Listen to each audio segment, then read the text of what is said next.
Okay, so it's a year and a half later, and there's still so much controversy behind this iconic tournament. So let's do a deep dive into what really happened. Before the tournament even began, there was controversy. I won't go into depth, but the way Qatar was awarded the bid to host the World Cup and how it was prepared for was all very suspicious and controversial. And to make things even more interesting is if you remember who Lionel Messi played for. And remember who owns that club. Secretary General of the World Cup Hassan Al-Tawadi stated before the tournament, seeing Messi lift the trophy in what could be his last World Cup would be something really special for us organizers, which is pretty odd to say considering you are the one organizing the World Cup. Even the FIFA president Gianni Infantino stated that it would be an injustice if Messi retired without winning the World Cup. Zlatan also spoke before the tournament started saying, I think it's already written who will win, and you know who I mean. I think Messi will lift the trophy, it's already written. However, a lot of people argue that Zlatan wasn't saying it was rigged in Messi's favor, but that it was just Messi's time. During the actual tournament, we saw some controversy right off the bat. First match started with a soft penalty to Argentina, even though they lost.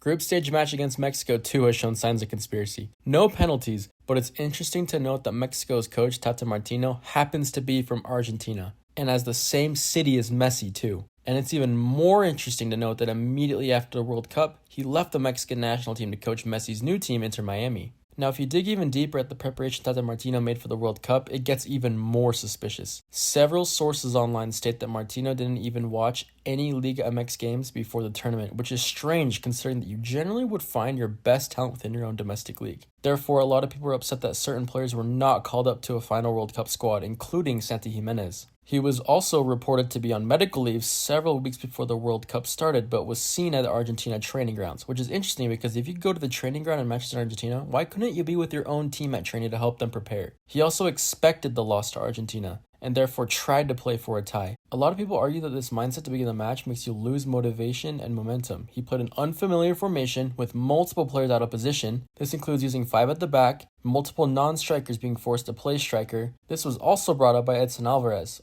arguably the best defensive player in Mexico's squad. In an interview, Alvarez speaks about how his relationship with Tata Martino grew apart. He felt like Martino ignored him and that Martino acted like he had never seen Alvarez play before. To the shock of most fans, Edson Alvarez did not play a single minute in that Argentina-Mexico match. The whole interview is linked in the description if you want to hear more. While Argentina would have most likely won due to Mexico's poor form anyways, it's interesting to see all these factors arise that potentially influence the results, and a lot of people are claiming that Tata Martino threw the match. The last group stage match also had a controversial penalty that was eventually saved by Wojciech Szczesny. England legends Alan Shearer and Rio Ferdinand both spoke out immediately stating it was a wrong decision, and Jamie O'Hara claiming it was one of the worst VR decisions ever. You can make your own decision on if this was a penalty or not. Alright, and one of the most controversial matches was against the Netherlands in the quarterfinals, and boy was this one controversial. The first thing is the penalty. A lot of people did not like this one. I won't say any more, I'm just going to roll the clip and let you decide.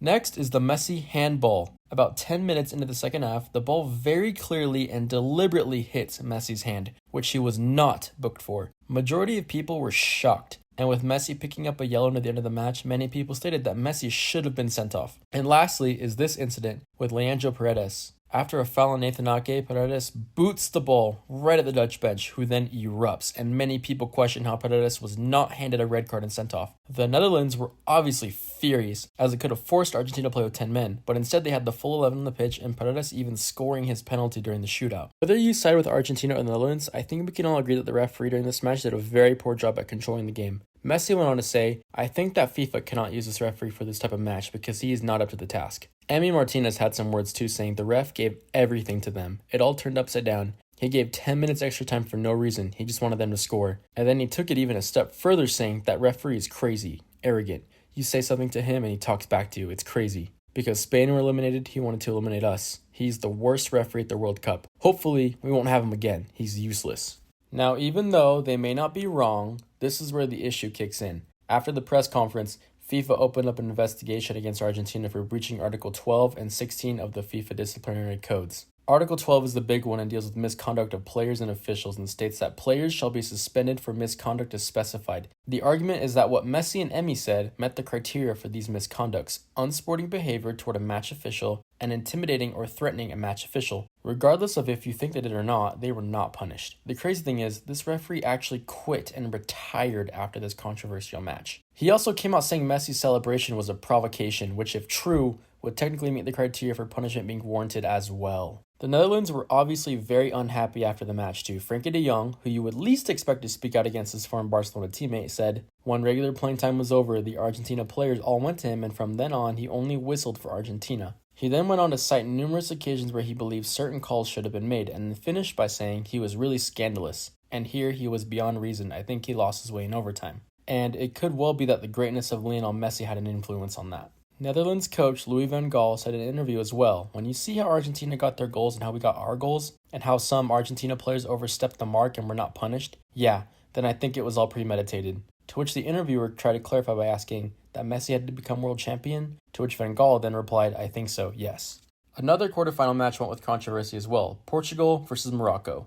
Morocco took down the Portuguese 1-0, and the players were not happy with the referee either, who happened to be a referee from Argentina. There was a lot of question as to if someone from a country that was still in the World Cup was allowed to ref, as there could potentially be some bias. This was voiced by Bruno Fernandes as well as Pepe, saying it was unacceptable. Both players went on to say that the World Cup was going to be given to Argentina. Now, you may ask, what does this have to do with Messi or Argentina? Neither team played against Argentina, so why is there controversy? Well, I think we all know the answer to that. Referee controversy continued in the semifinals as well after yet another controversial penalty call. Luka Modric had some words. He congratulated Messi and Argentina, praising their good play, but he also said, "I don't like to talk about referees, but this is one of the worst. I don't have a good memory of Orsato. He's a disaster. For me, it wasn't a penalty. The penalty killed us." Croatian coach Latko Dalic also had some words about the penalty, calling it suspicious and that it was a little too cheap and easy. Gary Neville, Ian Wright, and Roy Keane also all spoke out saying they didn't think it was a penalty either. Here is their full discussion, but you can pause the video if you want to read it all.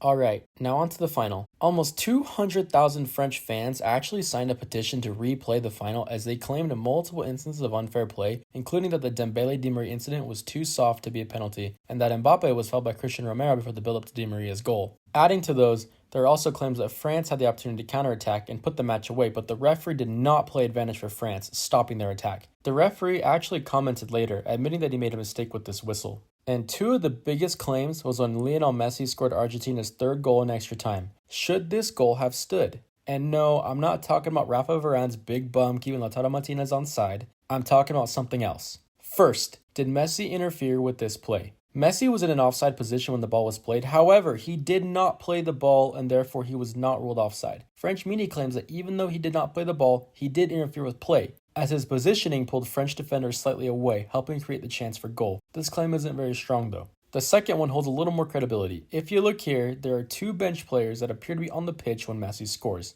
and French media blew up. Would they keep stating, "Except that the goal is invalid if we strictly apply the rules. When Messi volleys Hugo Lloris's save, some emotionally charged Argentine substitutes are already on the pitch, ready to celebrate, which is strictly prohibited." And to be honest, they have a case here. In the official FIFA rulebook, it states, if, after a goal is scored, the referee realizes before play restarts that there was an extra person on the field of play when the goal was scored, the referee must disallow the goal if the extra person was an outside agent and he interfered with play, or the extra person was a player, substitute player, or team official is associated with the team that scored the goal. They did not interfere with the play, so the first criteria does not apply. However, the second criteria 100% applies to the situation, meaning that technically, the official should have disallowed the goal. The same argument can be made with France, however, as they also had players enter the pitch before Mbappe's goal. At the end of the tournament, Argentina was awarded 5 penalties, which set a record for most penalties awarded in a World Cup tournament for one nation. Obviously, a lot of people spoke out about this. One was Diego Lugano, retired defender from Uruguay, stating they helped Argentina become champions. 4 of the 5 penalties they awarded were not penalties. He continued saying, that was a reality, but well, it's also Lionel Messi's merit, who has a lot of weight worldwide. Do you think FIFA doesn't see it and doesn't use it? It is also to Argentina's credit, who knew how to take advantage of that. He then finished by saying, since the introduction of VAR, the referee is given excessive power to interpret whatever he wants at any time. In a match, there can be 20 penalties or none at all, and I think soccer is in chaos. I think that what FIFA did with the VAR is purely a political move. In a later match between Argentina and Brazil, Rodrigo is reported to have made comments directly to Messi's face about the World Cup being rigged. The last conspiracy I'm going to talk about is Papu Gomez. one of the members of Argentina's World Cup winning squad. A few months ago, Gomez failed an anti-doping test leading to a 2-year football ban. Gomez claims he was feeling ill and took his child's medication, not knowing it was on the banned substance list. Now, whether he mistakenly took it or if he took it to enhance his performance, it doesn't really matter. Papu Gomez only saw about 15 minutes of action during the entire World Cup anyways. However, there are conspiracies going around that if one player was taking a performance-enhancing drug, how many other Argentine players were taking illegal substances as well, which in turn could lead to Argentina having their world title revoked. As the months go by, new conspiracies drop all the time. Some more believable than others, but I'm not going to go into detail about them. In the end, Argentina won the World Cup, regardless of if it was actually rigged or not. Doesn't change the facts. But you can look at the reports and decide for yourself, was the 2022 World Cup rigged? If you enjoyed this video, hit the like button and subscribe for more awesome footy videos like this. Peace.